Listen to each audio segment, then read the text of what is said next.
What's up, y'all? So, as you all know, I run a video production base here, right here in Chicago, and I'm black, right? I hope that was obvious. I don't know if y'all figured that out yet.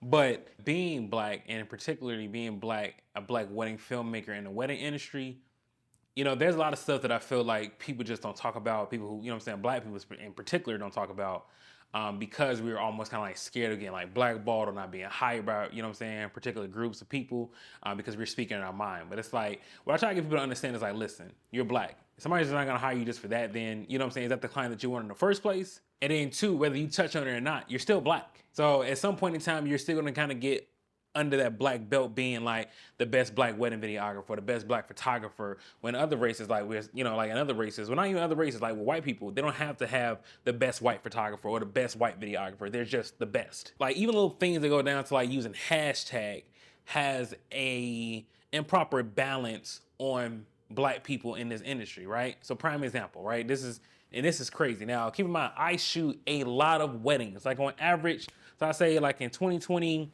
I shot about maybe, I shot one, I shot two in 2020, 2021, I shot like 45, and then last year I shot like 30 plus. Now, not all of them is all white weddings, right? Like I try to shoot black weddings, and it's for this particular reason here.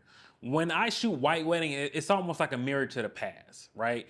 Because there are no black people there outside of me, and it's typically because I'm being hired by I'm being contracted by a white photographer. So in most cases, they don't even know that I'm black until I get there, right? So, but when I'm there, the fact that I'm the only black person there in 2023 and 2022, that should not be a thing.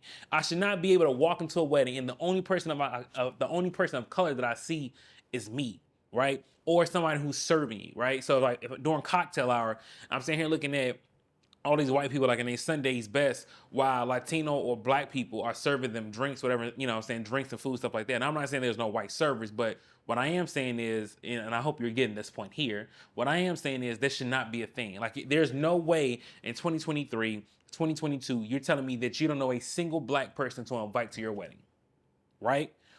Forget even the bridal party. You may not even have a close black friend. That's cool, but not even to your actual wedding. Like, that's crazy. I've never been to a black wedding where there were just all black people. I've never been to a Latino wedding where there's just all Latino people. But I've been to several, more than I can count on more than I can count on two hands, how many weddings I've been to where there were just only white people there. And I don't understand it. And I've never, and when I shoot these type of weddings, there's such a sense of isolation that I feel. It's not, only a black person will be able to understand what that is, right? The isolation. Like, I don't think people understand, like, humans, like, we're just like animals. We evolve and we adapt and we are like keen to our senses, right? So no different than like a certain animal who will stay away from a certain prey because they know like, hey, something in my DNA is telling me like, nah, that's not the dude I should be around. You know what I'm saying? He might eat me. Well, with black people, we have been through so much in the time that we've been here, specifically in America, that we do have a sixth sense. And when we can walk into a room, we can feel like just racist energy. We can feel like I'm not wanted here. You know what I'm saying? Like, and that's a big thing. I'm not wanted here. Like, why would I want to be shooting your wedding if I know I'm not even in a category of people that you would even pick to even be at your wedding? That's hard. That's tough. That's tough to deal with. So like, please do not discount our instincts. You know what I'm saying? Like if you're a white person, if you're a white photographer, you have like black friends, or if you're just a white person got black friends, period, and they're sitting there telling you like, nah, man, it's something about this ain't right. Let's trust them on that. Okay. Like, because it's something that you would never understand, because again, it is almost in our genetic makeup at this point to kind of feel when energy's like, no, this is not probably the area I should be in. Especially in Chicago being one of the most segregated cities in the country. Like, it's wild. It's wild. Prime is, like, here's another example of this, right? I was at a wedding. Now, this was in Wisconsin, right? Crazy, just, you know what I'm saying? Like, it was so scary just to even drive to Wisconsin, the part I was there, because it's like open field, cornfields, like, and luckily my wife was with me, but it was just like the fear of when I pulled up and I seen a big cross in the middle of a field. And I'm just like, it instantly took me back to like Jim Crow era, Slavery era was just in the point where it's like you put a big old burning cross in the middle of the field. You know what I'm saying? Like that was like a huge racist act. So to see this big old wooden cross in the middle of this field as I'm pulling up was just, you know, it was surreal. So as I'm pulling up, I walk into a room. Again, I'm the only black person there, and I got hired through a company, so they didn't know what color I was or who even I was until I got there. I get there, and the look on their faces was just like they were stunned, like, wow. My wife goes into the bathroom to use the bathroom because the bride had to get her makeup done in the bathroom for whatever reason. And even when she walks in, it gets super quiet when she, you know, and then when she walks out, still quiet, and they start talking again when she leaves. It's like stuff like that. Or, you know, the racist jokes that, you know what I'm saying? I heard one prime example. This guy made a joke, and I'm just sitting here, like, literally just staring at him, and then I just walk off. Like, what am I supposed to say to that, dog? He was like, something about why are basketball players so good or fast, something like that, because they're Negroes. Negroes. Right, like, these are the jokes that I have to deal with.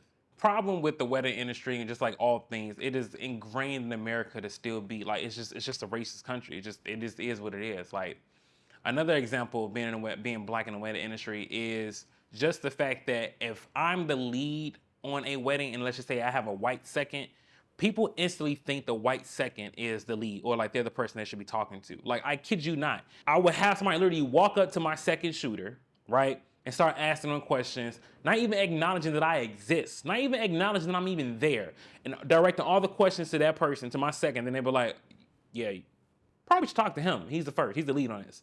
And they're just like, okay. And it's almost like they are puzzled, like, but you know he's black, right? And it's like, duh, you know what I'm saying? Like, why is this still a thing? Why is this still a thing? The fact that a black person, even when they're the lead, they're still the second at a wedding is crazy. The fact that I have to be the best black videographer, I have to be the best black filmmaker.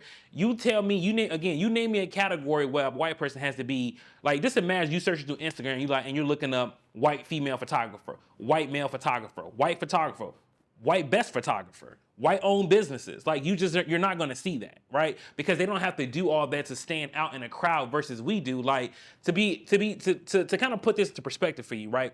We have to be exceptional at everything that we do when other people can be averaging it, right? So for us to get in certain rooms, we got to be the best black person out of that area. We have to be the best black urban choice or the best urban choice out of this area. We can never be just like, yo, that's a dope photographer. There's a label always attached to it, some type of adjective to describe what we are before what we do. I'm a filmmaker. I'm really good at films. Yes, you are, but you're a really good black filmmaker. And it's like, dog, what are we talking about right now? We talking about practice? At that wedding with the dude who made the Negro jokes, right? Like to me, that's almost like it was damn near resembling it was darn near resembling a plantation. I had to stop myself from cursing. Black History Month, we're not doing a list of things. I almost slipped up. My bad, Mac. And also, this video was inspired by Mac Julian, photographer I work with often. Make sure y'all check out his video, man. Appreciate you for speaking your voice, brother. I know we've been talking about this for a long time, so just, good. Even now, right? When I was at another white wedding, this dude made a crack the whip joke. He's like, that's right, Sean, you cracked the whip on these guys. Like literally jokes like that. And it's just from pretentious white people who just feel like they are just the funniest thing in the world, right? And it's just like, bro, you're ignorant. I don't even, like, besides me wanting to swing on you right now, I'm gonna leave it because I gotta stay professional. You know what I'm saying? Because I definitely can't be labeled as the angry black man because then, me going through my emotion, whatever it is at the time, like that's me being an angry black person versus me just having a real mess up experience. Like it's what you are before what you do. You know what I'm saying? So just keep that in mind. Like this is a constant thing in America.